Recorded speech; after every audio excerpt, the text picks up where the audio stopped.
Mi oedd tir ysgol cartre T.H. Parry-Williams yn dŷ bychan iawn, ond yn rhan o'r un adeilad ag ysgol y pentre, a dyna lle magwyd y teulu cyfan, y 6 o blant. Ar ôl i'r plant symud i ffwrdd, ac mi symudodd bob un ohonyn nhw i ffwrdd o'r ardal, ym 1926, ar ddiwrnod Dolig, bu farw tad T.H. Parry-Williams. A rai misoedd yn ddiweddarach, ymhen blwyddyn, mi oedd ei fam o hefyd wedi marw. Doedd na neb felly yn byw yn y tŷ, ond eto i gyd mi gadwa nhw afel ar y lle, ac mi oedd o'n rhyw symbol o'i perthynas nhw efo'r ardal ac efo'r fro. Mi oedd ardal Eryri, Gogledd Cymru, Gwynedd, Eryri yn benodol felly, yn holl bwysig i T.H. Parry-Williams.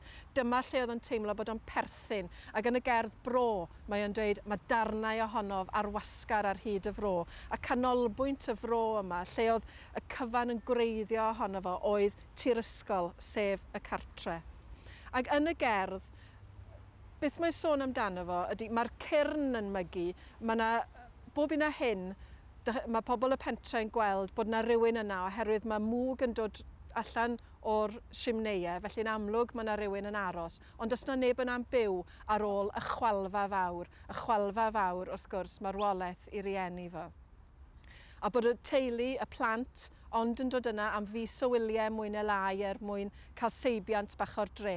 A di pobl ddim cweit yn gallu deall bod pam da chi'n boddran, da chi i gyd wedi mynd i wahanol lefydd. Oedd rhai o'r brodyr a chwiorydd yn byw yn Aberystwyth, oedd yna un yn Llangollen, un wedi mynd i America, un yn byw yn Reading. Felly oedden nhw wedi mynd ar draws y byd i gyd, ond eto i gyd y cartre yma.